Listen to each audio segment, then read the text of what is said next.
Hey everybody, welcome back to the Race5 Smokehouse and Grill. Today we have some ribs. We have our warming oven. And we all know that a long, hot rest with brisket only helps it tremendously to get that tender, juicy texture and flavor we're looking for. But what does it do with ribs? Today we're gonna cook some ribs on the Weber Ranch kettle. And we're gonna give them different resting times and see how they come out. Is this gonna help? Is it gonna hurt? We're gonna find out today. Let's go. We have 2 packs of spare ribs here. These are full spare ribs. We got these at our local restaurant depot. We're gonna go ahead, trim these up, break these down into St. Louis spares.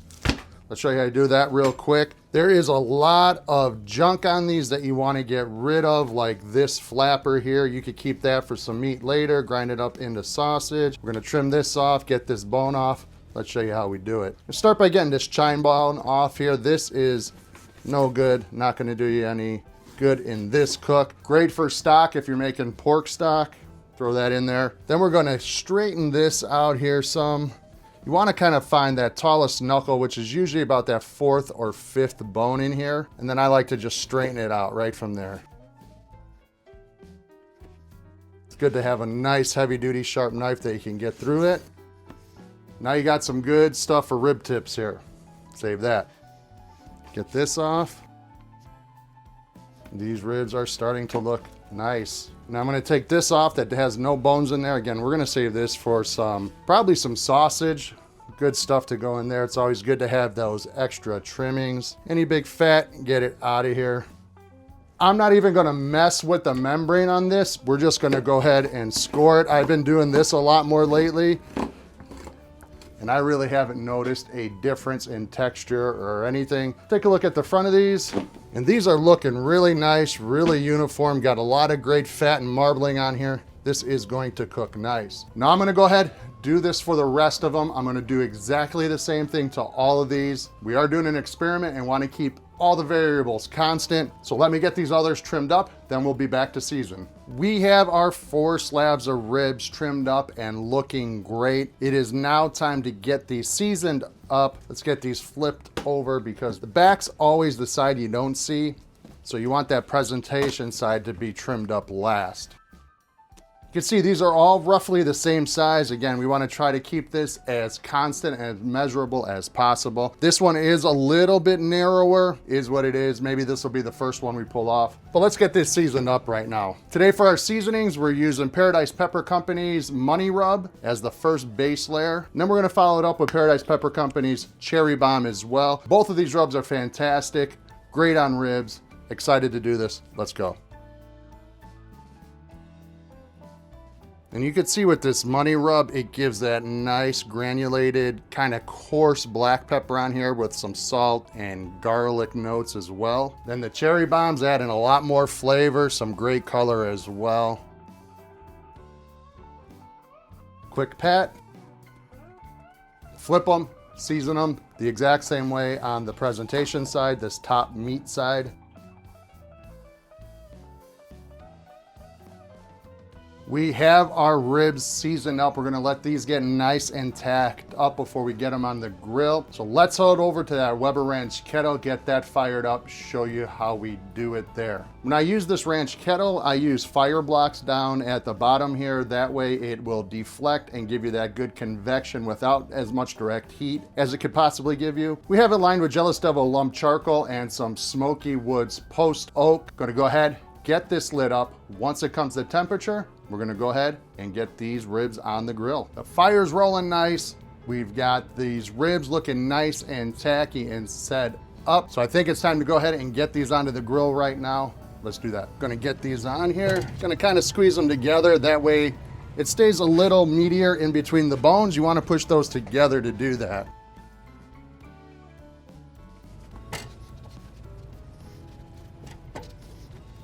Wanna make sure nothing's touching. At a little angle to get it some more room there. There we go. And like I mentioned earlier with the fire bricks, that fire is gonna come straight up, but these fire bricks here are gonna help deflect it and give some good convection in this cooker. So let's get it closed up. throw a temp probe right in there just to somewhat monitor the temp. And we're just gonna let this roll for an hour or so, then I'm gonna come back, rotate the ribs until it's time to wrap them up and blah, blah, blah, keep going.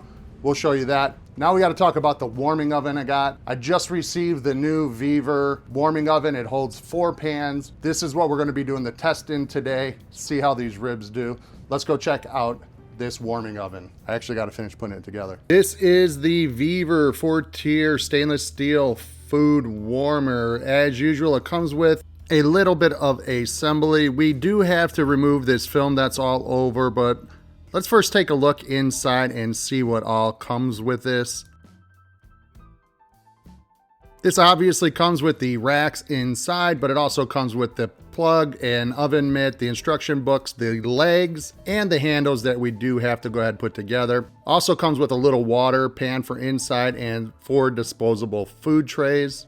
And the biggest amount of time doing any of this is peeling this film off. It really kind of does suck to do, but they do mention to take a hairdryer, warm it up a little bit, and it may make it easier to pull off. I did not do that because I am a man and I do not read instructions until it's already too late. And once that's removed, simply screw the legs onto the bottom. That's as simple as it can be. Same thing with the handles. Just go ahead and line that up. And once you do, just pop that screw through, screw it in, get both handles set up, and then you're pretty much done. My one concern with this oven is that it does hold 4 deep pans, but the top one will absolutely not hold a deep pan, only a shallow pan because of the thermostat that's in the top.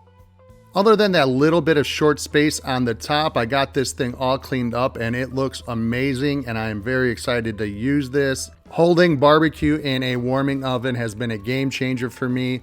Now let's get back to these ribs. We are right at 2.5 hours in on these ribs. Let's go take a look, see if they're time to wrap. I've got my foil already set up here, double layer for each of them. Let's go check them out. See how we're doing. Ribs are looking great. Nice color. Bark's starting to dry out a little bit. Perfect time to get them wrapped up. We still have enough coal and fuel in here to go for the next few hours while these finish up. Let's get these off, get them wrapped up.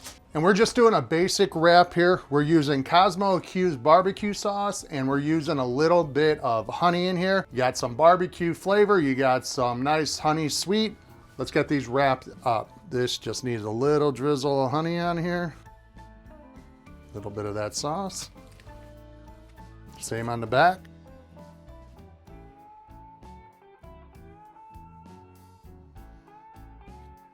Nothing fancy, wrap it up.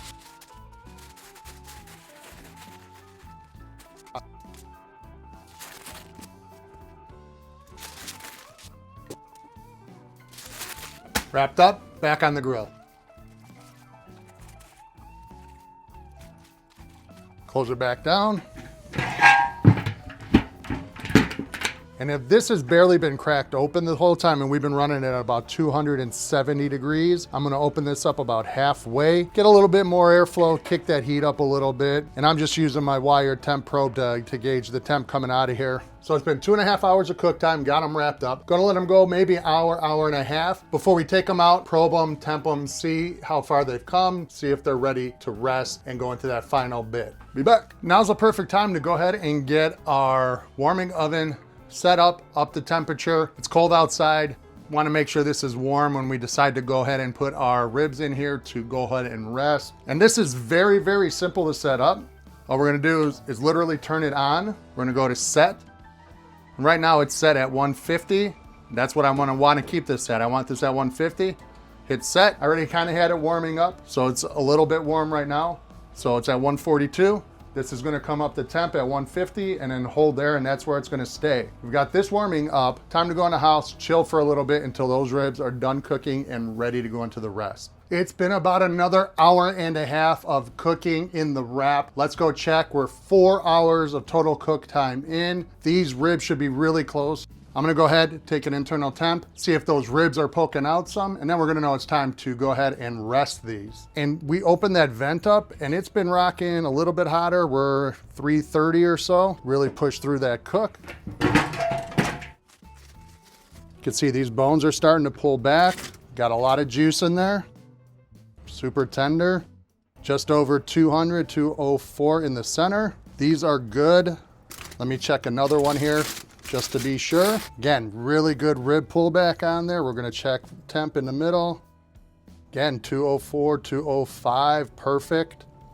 These are done. We have our ribs off the grill. We're gonna let them rest out here for 10, 15 minutes, let that residual cooking stop. Then we're gonna get them into the warmer. Now here's the theory of the times we're gonna let them rest. Gonna be simple, but this was just over 4 hours of cook time.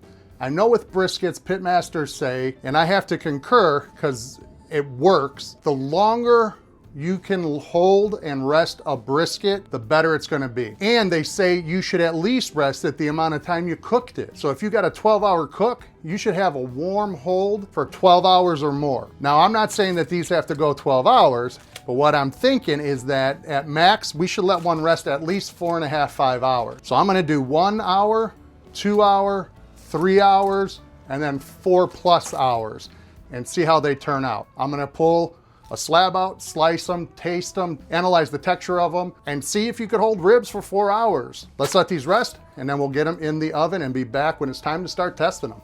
So after 1 hour, we have this slab of ribs here. Here it is. Got my thermometer. I actually wanna check to see what the temp of the meat is internally. But man, these things are looking beautiful right off the jump here. Let's see what we got internal. Reading exactly 155 right now, so maybe that residual cooking was still happening, but we're at 156, 155 across the board here. Now, usually my ribs would go back on the grill with a little sauce, a little bit of this juice, let it set up, but we're testing hold time. This could have been done after that, but I wanted to keep it in a wrap, so it just made sense to keep everything in the wrap. And these ribs are looking great anyway, so let's just dive in, slice this open, see how we did here. Got a beautifully cooked rib, cooked all the way through. Looking gorgeous. So for the future test, I'll also take a bone right out of the middle. See how we did. Delicious. And it was a perfect bite. Didn't fall off, bite through, super tender, super juicy still. Perfect. I'm gonna go ahead, slice these up, bring these into the family, let them eat some dinner, and then we're gonna be back for the next couple hours testing these other slabs. This first one was perfect. I know that this can go at least an hour, no detriment to the ribs. These were cooked perfectly. We are 1 more hour in. Let's see how these come out after a 2-hour rest. These are looking fantastic. Again, great pullback, great color on here. Let's slice in and see how we did. Again, this top is looking beautiful. Let's get back into the middle here. Again, another perfect rib cut. Nice little smoke ring on there. Give it a whirl. Perfect bite. No texture difference at all. Absolutely delicious. So far, 2 hours hold time, no issues whatsoever. Another perfect slab of ribs. We'll be back in another hour, see how it does after 3 hours of resting. 3 hours in, let's go get this third slab out. See if there's any issues with it or not. First 2 came out great. Let's check on this one. One thing I realized I did not do on the last one is check the internal temperature of the slab. I know I did it on the first one, forgot to do it on the second one. We're gonna do it on this third one now. Man, these ribs just keep coming out looking fantastic. Let's go ahead and check that temperature. Sitting at 148, perfect. Keeping it right where it needs to be. And another beautiful slab of ribs here. Get this cut up and try one of these bad boys. Perfect looking rib. Let's check it out. Perfect. Still juicy, tender. Perfect bite through. I was worried about resting these for so long that it would turn to mush, but these are spot on. These keep coming out amazing. Using a food warmer really is a game changer. Like I said in my last video about food warmers, haven't thought about doing a long warm hold with ribs until recently. Again, this could be perfect. All right, we'll be back when it's time to check out the fourth one and wrap this up. Time to pull out our last fourth one. It's been just a hair over 4 hours. I'm really excited to see how this one came out. If they lasted 4 hours, what else can you say? Game changer, warming ovens. This is how all the restaurants do it to keep their food. You could do it at home too. Let's go check this last one. Again, absolutely amazing looking. Let's take a temp here, see where we're at. 148, keeping it right where we want it in that safe zone. 148's all the way across. That's perfect, perfect, perfect. Again, this is looking gorgeous. Notice that bone pulled back, the rib pulled back. Gorgeous color on here. Didn't wash out that bark or anything. I want to do a test. The last 3 have sliced no issues. I'm gonna slice this whole slab, make sure that none of it falls apart while we're slicing. That cut perfectly, did not shred. Again, my biggest worry was that these were just gonna turn to mush over the time that they were resting. Have not seen that at all. Let's grab a bite and perfectly cooked. Still juicy in there. Let's see if we get that perfect bite still. I have to guess we are. Man. Again, perfect bite through. This little bit came off because that was a pretty fatty section here. But overall, perfect.